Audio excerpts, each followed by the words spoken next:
Welcome back to the another lecture. आज के इस नए लेक्चर में आप सभी का स्वागत है। हम लास्ट लेक्चर में पढ़ के आए थे कि भाई मतलब कोई भी अयस्क से हम धातु कैसे प्राप्त करते हैं। ठीक है, तो हमने सीधा से एक प्रोसेस पढ़ा था जो कि बहुत आसान था। सीधे हमें क्या करना है, पहले ऑक्साइड बनाने होते हैं। ठीक है, जो भी अशुद्धि हैं, जो भी हमारे पास सल्फाइड की हो, कार्बोनेट की हो, ठीक है, उनसे हम ऑक्साइड बनाते हैं और फिर अयस्क मतलब फिर उसका अपचयन करवा के तब हम धातु प्राप्त करते हैं। लेकिन बात क्या है, इनमें से ऐसी बहुत सारी कंडीशन होती है जिसमें क्या है, ये धातु शुद्ध नहीं होती है, मतलब प्योर नहीं हो पाती। बेचारों में थोड़ी सी अशुद्धि रह जाती है, रह जाती होगी, कोई बात नहीं। ठीक, थोड़ी सी अशुद्धि रह जाती है। जैसे कि आप है, आप बिना पिटे मानते नहीं है तो पिट के ही मम्मी से मानेंगे, तो ये बात है, तय होती है। ठीक है, कोई भी सुधरता है पिट के ही सुधरता है। तो इसी तरीके से जब हम कहते मतलब जो हमारे पास धातुएं हैं उनको शुद्ध करना हो तो भाई उनको भी हमें थोड़ा बहुत और साफ करना पड़ता है और निखारना पड़ता है। ठीक है, और इस निखारने की प्रक्रिया को हम क्या कहते हैं, परिष्करण, जो कि आज का हमारा टॉपिक होने वाला है। ठीक है, इस निखारने की प्रक्रिया को हम क्या कहते हैं, परिष्करण। ठीक है, जो कि आज का हमारा टॉपिक है। तो चलिए शुरू करते हैं आज के इस नए टॉपिक को, जो कि हमारे पास धातुओं का परिष्करण, और जिसका मतलब होता है धातुओं को शुद्ध करना। ठीक है, बेसिकली जब हम धातुओं मतलब जब अयस्क से धातु बना रहे होते हैं, धातु ऑक्साइड से हम क्या करते हैं, अपचयन करवाते हैं, फिर उसके बाद उससे धातु प्राप्त करते हैं। अपचयन करवाते समय ठीक है, प्राप्त धातुएं पूर्णतः शुद्ध नहीं होती। ठीक है, मतलब बिल्कुल प्योर नहीं हो सकती, कुछ ना कुछ तो मिलावट होगी, कुछ ना कुछ तो भ्रष्टाचारी इतनी देश में है, वहां पे मिलावट चल रही, तो यहाँ क्यों नहीं होगी, यहाँ पर भी होगी। ठीक है, तो इनमें क्या होते हैं, अपद्रव्य होते हैं जिन्हें हटाकर हमें शुद्ध धातु प्राप्त की जा सकती है। अपद्रव्य हो सकते हैं यानी जो कि अगर आसानी से हटाए जा सकते हैं। ठीक है, या फिर कुछ ना कुछ उसमें ऐसी अशुद्धि हो सकती है। ठीक है, तो इनको हटाने के लिए हम क्या है, कुछ विधियों का उपयोग करते हैं। ठीक है, जिनमें से एक तो है विद्युत अपघटनी परीक्षण। दो और मेथड है, दो और मेथड को हम पहले पढ़ेंगे, फिर उसके बाद लास्ट में हम पढ़ेंगे विद्युत अपघटनी परिष्करण। ठीक है, तो चलिए शुरू करते हैं। और इसको परिष्करण को इंग्लिश में बोला जाता है रिफाइनिंग। क्या बोला जाता है, रिफाइनिंग का नाम सुना होगा आपने। ठीक है, माइनिंग मत समझना, माइनिंग नहीं, खनन नहीं, रिफाइनिंग यानी शुद्ध करना। क्या, रिफाइनिंग ऑफ मेटल्स। तो भाई अब हम शुरू करते हैं सबसे पहले कि भाई ऐसी धातुएं, ठीक है, मतलब ऐसी धातुओं का रिफाइन करेंगे, ऐसी धातुओं को शुद्ध करेंगे जो क्या है, बहुत ही ज्यादा मतलब उनका क्या होता है, गलनांक बहुत ज्यादा कम होता है। गलनांक मतलब मेल्टिंग पॉइंट। ठीक है, मेल्टिंग पॉइंट बहुत कम होता है। जैसे कि लेड है, ठीक है, लेड हो गया, पीबी हो गया, ठीक है, टीन हो गया, यानी ठीक है, ये मतलब इनका गलनांक क्या है, बहुत ज्यादा कम होता है, मतलब बहुत कम गलनांक होता है। तो इसमें क्या होता है, इसको हम कहते हैं, इस विधि को हम कहते हैं क्या, परिसमापन द्वारा परिष्करण। क्या कहते हैं, परिसमापन।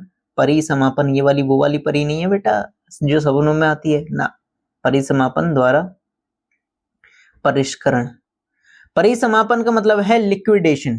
ठीक है, परिष्करण, परिसमापन का क्या मतलब होता है, लिक्विडेशन। इसको छोटा कर देते हैं।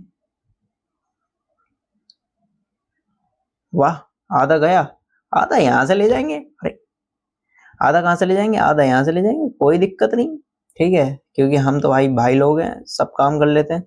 तो भाई परिसमापन, ठीक है, परिसमापन का परिष्करण, तो इसको हम इंग्लिश में कहते हैं, परिसमापन को कहते हैं क्या, लिक्विडेशन। क्या कहते हैं, लिक्विडेशन। इसमें क्या होता है, इसमें जो कम गलनांक वाली धातु होती है, कम गलनांक यानी जो कम ताप पर गल जाती है, कम ताप पर पिघल जाती है, पिघल जाती है मतलब ठोस से द्रव में परिवर्तित हो जाती है। तो ऐसी धातु को हम क्या करते हैं, हम क्या करते हैं, इसमें इम्प्योर जो मतलब जो हमारे पास अशुद्ध मेटल होगी ना, अशुद्ध धातु होगी, उसको हम इस चूल्हे में, ये क्या है हमारे पास एक क्या है, ढलवा चूल्हा है। ढलवा चूल्हा, चूल्हे की रोटी किस किस ने खाई है, चूल्हे की रोटी आप बोलेंगे, कमेंट में करके बताओ भाई किस किस ने खाई है।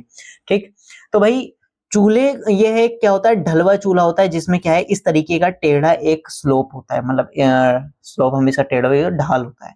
ठीक, तो उसको हम क्या है, इस लेवल तक गर्म करते हैं, इस लेवल तक लेके जाते हैं, इस ताप पर लेके जाते हैं, जिस पर क्या है, जो इसका थोड़ा सा मतलब जैसे लेड है, लेड का जो गलनांक होता है उस ताप पर हम इसको लेके जाएंगे, उस ताप तक हम गर्म करेंगे, थोड़ा सा ज्यादा है।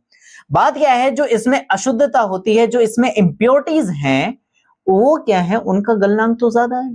ठीक है, उनका गलनांक यानी वो अधिक ताप पर पिघलती हैं। जो हमारा लेड है, ठीक है, जो हमारे पास धातु है वो कम ताप पर पिघलती है। तो बात क्या है, हम इसको कहां तक लेंगे, कहां तक गर्म करेंगे इस चूल्हे को, इस चूल्हे को तापमान हम उस लेवल तक लेके जाएंगे जहां पर हमारी केवल धातु पिघले, ना कि हमारी अशुद्धियां।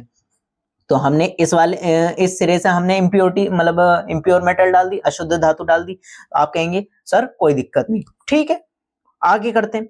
जब हम इस को डालेंगे ये यहाँ पर आकर रुक जाएगा, ठीक है। फिर वो क्या है, टेम्परेचर बढ़ेगा, धीरे धीरे बढ़ता जाएगा। जो धातु का गलनांक है, जैसी वो धातु के गलनांक पर पहुंचेगा, धातु पिघलनी शुरू, धातु पिघलेगी, वो यहाँ पर आ जाएगी, ठीक है। पिघल के क्या करता है, पानी की तरह बहते ना, पानी की तरह बहना शुरू कर देते हैं, तो पिघल कर नीचे आ जाएगी, प्योर मेटल यहाँ पर हम एकत्रित कर लेंगे।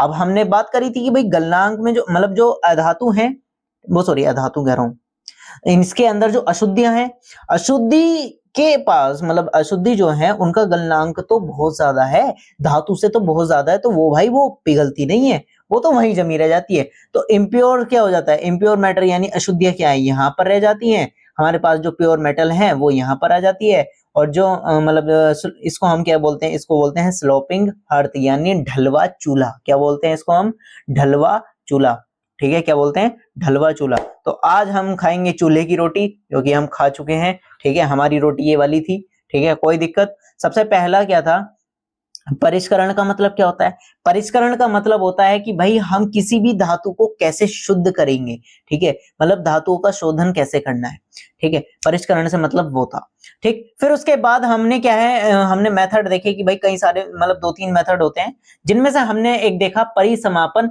द्वारा परिष्करण। परिसमापन का मतलब होता है लिक्विडेशन, ठीक है, यानी उसको द्रव में बदलना, ठीक। तो इसमें हम ऐसी धातुओं का चयन करते हैं जिनका जो गलनांक है वो बहुत कम हो, ठीक है, अल्प गलनांक हो। गलनांक मतलब गलनांक क्या होता है, आधे बच्चों को तो यही नहीं पता, कोई बात नहीं, हम बैठे तो हैं, हम तो हैं यहाँ पर, ठीक है। गलनांक का मतलब होता है कि भाई ऐसा पॉइंट, ठीक है, ऐसा तापमान जिस पर क्या हो, कोई भी ठोस द्रव अवस्था में बदल जाता है। ऐसा न्यूनतम तापमान जिस पर क्या हो, कोई भी ठोस द्रव अवस्था में बदल जाए, तो उसको हम क्या कहते हैं, गलनांक कहते हैं। तो ये जो इम्प्योर मेटल है, अशुद्ध धातु है, वो इसमें जाएगी। हम केवल उसके गलनांक को मतलब उसके टेम्परेचर, चूल्हे के जो टेम्परेचर उसको इतना जलाएंगे बस कि बस वो धातु पिघल पाए, पिघल जाएगी, ठीक है। लेकिन हमें इतना गर्म नहीं करना कि भाई सारी इम्प्योरिटीज भी पिघल रही हैं। इम्प्योरिटीज यानी जो अशुद्धियां हैं, अशुद्धियों का तापमान अधिक मतलब गलनांक अधिक है उसका, तो इसलिए यहाँ पर जो पहले धातु पिघल जाती है वो इसमें आ जाती है, फिर हम एकत्रित कर लेते हैं, इतने इसका नंबर आएगा पिघलने का, इतना हम इसको हटा लेंगे, हो गई प्योर, ठीक है। इस तरीके से हम क्या कर सकते हैं, परिसमापन द्वारा परिष्करण कर सकते हैं, यानी परिसमापन यानी लिक्विडेशन द्वारा उसकी शुद्धिकरण कर सकते हैं, ठीक है। तो ये तो हो गया हमारा एक मेथड। दूसरा आता है डिस्टिलेशन यानी आशवन, अरे कहाँ गया भाई, आशवन विधि द्वारा, ठीक है।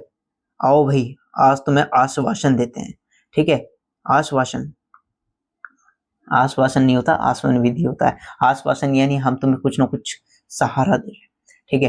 तो आओ चलो शुरू करते हैं भाई दूसरा मेथड। दूसरा मेथड है हमारे पास क्या, दूसरा मेथड क्या है भाई, दूसरा मेथड है आशवन द्वारा परिष्करण, आशवन द्वारा परिष्करण, ठीक है। परिष्करण यानी रिफाइनिंग बाय डिस्टिलेशन, इसको इंग्लिश में बोलेंगे रिफाइनिंग बाय डिस्टिलेशन। देखा, हिंदी में ऐसे लिखते हैं, इंग्लिश में हम इसको उल्टा कर देते हैं, ठीक है। जो बाद में है वो पहले आ जाता है और जो पहले है वो बाद में आ जाता है, वाह, ठीक है। इंग्लिश भी अपने आप में एक मस्त लैंग्वेज है, ठीक है, मजा आता है इसको बोलने में। आए हाय कहाँ जा रहे हो, कहाँ चले तुम, तुम्हारी तो यहाँ जरूरत है अभी, अभी हमारे बच्चों ने तो समझा ही नहीं। आओ चलिए तो शुरू करते हैं, ठीक है। तो आशवन विधि द्वारा परिष्करण कैसे करते हैं, आशवन का मतलब है कि भाई स्टीम से, ठीक है। हम इसमें क्या करते हैं, हम इसमें ऐसी धातुओं को शुद्ध करते हैं जो क्या है, वाष्पशील हो सके। वाष्पशील यानी जिनमें भाप बन सके, ठीक है, भाप बन सके। कौन कौन सी हो गई भाई, जैसे हमारे पास मरकरी हो गई, ठीक है, हाँ मरकरी, मरकरी पता है, मरकरी एक ऐसी धातु है जो सामान्य ताप पर द्रव होती है। ऐसी है धातु का मतलब ऐसी धातु का नाम अगर पूछ लिया जाए, ऐसी कौन सी धातु है जो सामान्य टेम्परेचर यानी मैं अपने हाथ पर डाल लूं ना तो वो क्या हो जाए, लिक्विड हो जाए, तो कौन सी है, वो है मरकरी, ठीक है। फिर इसके बाद दूसरा आ जाता है हमारे पास, दूसरी हम क्या ले सकते हैं, जिंक ले सकते हैं, Zn। Zn भी वाष्पशील है। तो उसमें क्या करते हैं भाई, हमने देखो यहाँ पर नीचे लगाते बर्नर, जैसे नीचे बर्नर यानी जिससे हम जलाते हैं, अभी दिखाएंगे, ठीक है। ये एक केवल एक डेमो मतलब डेमो वाला है, डेमो प्रोटोटाइप, ठीक है। ऊपर जो है वो ओरिजिनल है, ओरिजिनल इन द सेंस कि हाँ भाई हमें ओरिजिनल मिल नहीं रहा था, तो हमने दो टाइप में ले लिया कि हाँ भाई जो लिक्विड मतलब जो द्रव है उसका हम एक बार आश्वासन दिखा देंगे, और जो हमारा मेन है वो तो हमारे पास है ही। तो इस तरीके का हमारे पास कोई वो होता है रिटार्ड, इसे कहते हैं रिटार्ड जैसा होता है, ठीक है। रिटार्ड अगर आप देखेंगे तो आप अपनी लैब में कभी देखना, इस तरीके का होता है, ठीक है। इस तरीके का रिटार्ट होता है, उसमें क्या है वो नीचे जाके सीधे बीकर में लग जाता है। तो जब हम इसको जलाते हैं तो इसमें क्या होता है, जो हमारे पास मरकरी है, जिंक है, ठीक है, उनका सॉल्यूशन है, विलयन है, तो वो क्या है ऊपर जाके क्या है उसको जब गर्म करेंगे तो गर्म करने पे क्या होता है, गर्म करके भाप बनती है, वाष्पशील मतलब वाष्पन होता है। याद होगा आपको कि हाँ भाई जब कहते हैं हम किसी भी चीज को गर्म करते हैं, बहुत ज्यादा गर्म करते जाते, गर्म करते जाते, जैसे ही उसके क्वथनांक से ऊपर जाएगा तो वो क्या बदल जाता है, द्रव से गैस में बदल जाता है। तो यहाँ पर क्या होगा, ऊपर मतलब जो हमारे पास जो भी धातु होगी शुद्ध धातु, उसका क्या है मतलब उनका सॉल्यूशन ले लेंगे, एक्वस सॉल्यूशन ले लेंगे, विलयन ले लेंगे। जैसे जिंक है तो जिंक का सॉल्यूशन ले लेंगे, जिसमें क्या है उसमें अशुद्धियां भी है।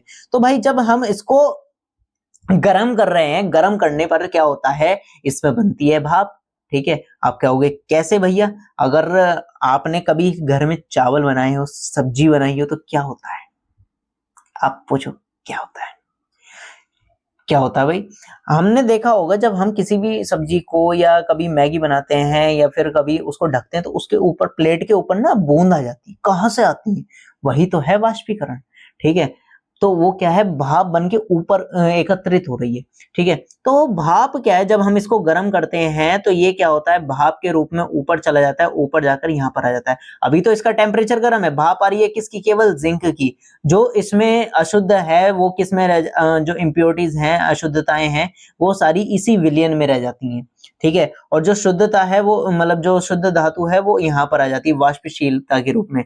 फिर यहाँ पर क्या करते हैं, हम ठंडे पानी का मतलब ठंडे पानी यहाँ पर भाप करवाते हैं इसके अंदर, ठीक है। इसे इसमें क्या होता है, इसमें हमारे पास जब हम इसको ठंडा करते हैं, देखो आपको पिछले लास्ट क्लास में आप पढ़ के आए होंगे, जब हम किसी भी कहते हैं धातु का या फिर सॉल्यूशन का या फिर मतलब किसी भी पदार्थ का टेम्परेचर बढ़ाते हैं, तो वो क्या है, द्रव अवस्था से गैसीय अवस्था में परिवर्तित हो जाता है। लेकिन जैसे ही हम उसको ठंडा करते हैं तो वो वापस गैसीय अवस्था से द्रव अवस्था में आता है। पढ़ा था, बिल्कुल पढ़ा था। तो भाई ये ठंडा करते हैं तो वापस ये क्या आ जाता है, द्रव अवस्था में आ जाता है, और फिर वापस हम इसको क्या है, इसमें एकत्रित कर लेते हैं, और इस तरीके से हमारे पास प्योर मेटल प्राप्त हो जाती है, ठीक है, बिल्कुल शुद्ध, ठीक है। कोई मिलावट नहीं, इसमें कोई मिलावट नहीं होगी, ठीक है, बिल्कुल शुद्ध धातु प्राप्त हो जाती है। जस्ट एन एग्जाम्पल कि हाँ भाई ऊपर देख लेते, ऊपर कहाँ जाएंगे, कैसे जाएंगे, कहीं तो बचा नहीं, ऊपर जाने में अभी बहुत टाइम है, ठीक है, किसका क्या पता लेकिन कब निकल ले। तो इसलिए अपना हर एक दिन ऐसे जियो जैसे कि आखिरी हो, गाना याद आ गया हमें, कोई बात नहीं। तो ये देखो भाई कुछ इस तरीके का प्रोसेस होता है। हम क्या करते हैं, इस तरीके का मिक्सचर ले लेते हैं, मिक्सचर यानी जो शुद्ध धातुओं का मिक्सचर है हमारे पास उसका ले लेते हैं। इसको हम डिस्टिलेशन फ्लास्क कहते हैं, लेकिन हम उसमें लेते हैं रिटार्ट। रिटार्ट कैसा होता है, रिटार्ट हमने आपको बताया कि भाई उसमें क्या है, एक गोल बीकर मतलब बीकर टाइप जुड़ा हुआ होगा और वो फ्लास्क टाइप, ठीक है। फ्लास्क क्या है, इस तरीके से उसकी जो मुंडी होगी वो ऐसे बैंड होगी, ठीक है, नीचे को होगी, यानी ये डायरेक्टली कनेक्ट होता है, इस तरीके से डायरेक्टली कनेक्ट रहेगा, ठीक है, जो कि हमने नीचे देखा था, बना के भी दिखाया था।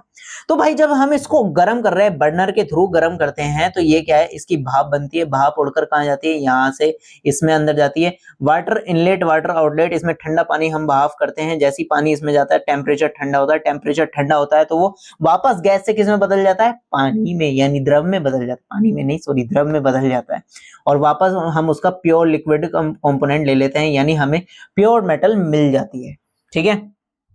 आई होप आपको ये सब चीजें क्लियर हो गई होंगी।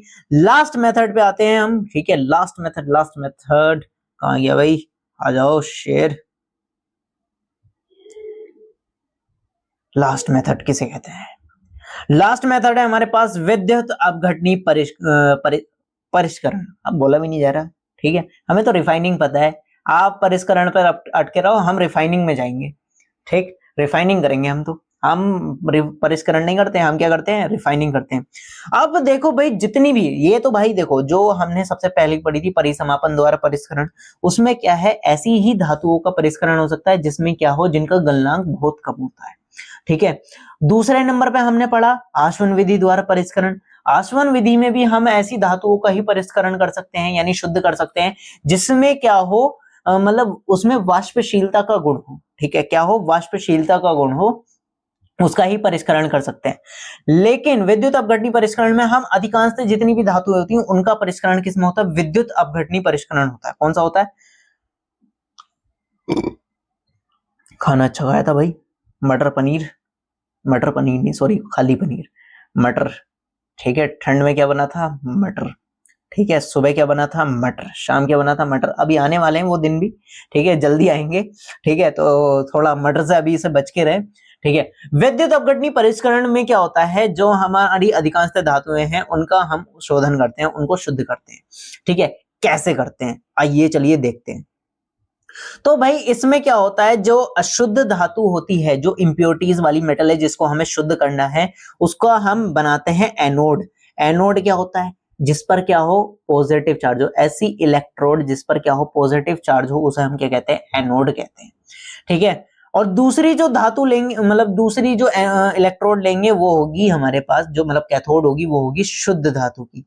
ठीक है, ये वाली कैसी होगी, प्योर मेटल की, बिल्कुल शुद्ध। मतलब जो हमने मान लो कॉपर सही करना है, कॉपर को शुद्ध करना है, यहाँ पर क्या है, कॉपर सल्फेट का हमारे पास सॉल्यूशन है। कॉपर सल्फेट की हमारे पास मतलब जो कॉपर की है वो हमारे पास अशुद्ध, जो इसमें इंप्योरिटीज मिली हुई है, एनोड हो गई। लेकिन जो प्योर मेटल की एक कैथोड लेंगे, जो कि क्या है, वो भी कॉपर की बनी हुई होगी। ठीक है, शुद्ध धातु की पतली परत को कैथोड बनाया जाता है। ठीक है, शुद्ध धातु की पतली परत को बना लिया।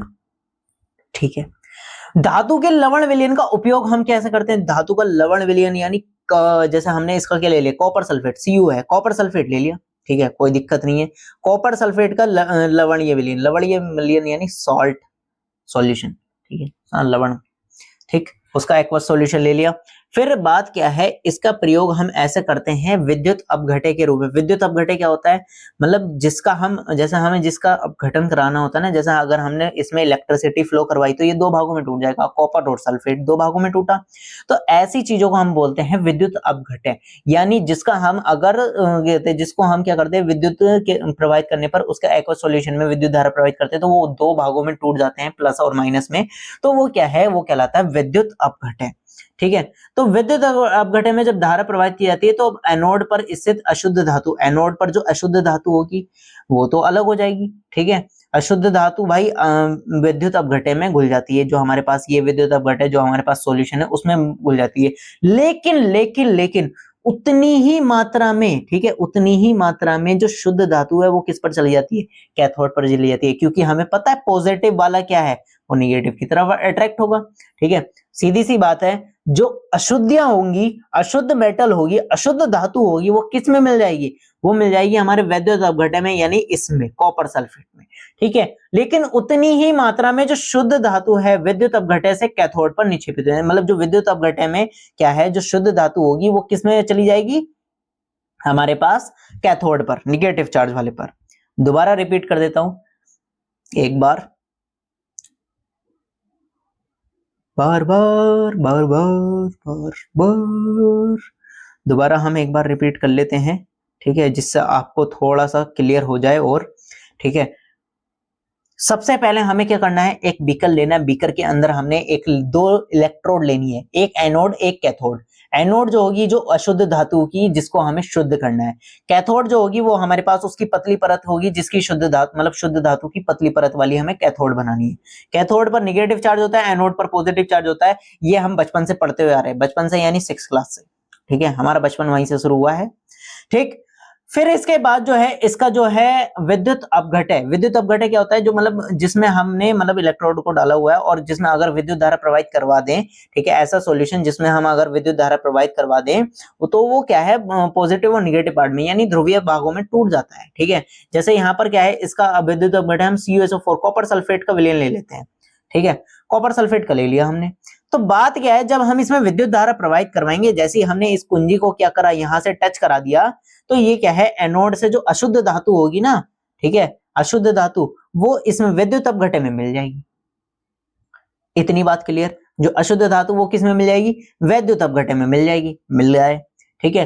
अब जितनी वो उसमें मतलब जो अशुद्ध धातु वैद्युत अपघटे में मिली है जितनी, उतनी ही मात्रा में शुद्ध धातु किस पर निक्षेपित हो जाएगी, वो हो जाएगी एनोड पर, ठीक है, एनोड पर जाकर चिपक जाएगी, ठीक है। अब जो मतलब जो अशुद्धि, जो इम्प्योरिटीज अगर विलयन में मिल पाएंगी, सॉल्यूशन में मिल जाएंगी, वो तो ठीक है, कोई दिक्कत नहीं, मिल जाए। लेकिन जो अशुद्धियां नहीं मतलब नहीं मिल पाती हैं, जो थोड़ी सी घैंट होती हैं, थोड़ी सी मतलब जिद्दी होती है, वो क्या है, नीचे बैठ जाएंगी, जैसे यहाँ पर बैठी हुई है, जिसको हम कहते हैं एनोड पंख, या फिर इंग्लिश में कहते हैं एनोड मड। क्या कहते हैं, एनोड मड। तो इस तरीके से देखो भाई, यहाँ पर हमारे पास अशुद्धियां आ गई और हमारे पास जो प्योर मेटल है वो कैथोड पर आ जाएगा, ठीक है, और इस तरीके से हमारी धातु शुद्ध हो जाएगी, ठीक है।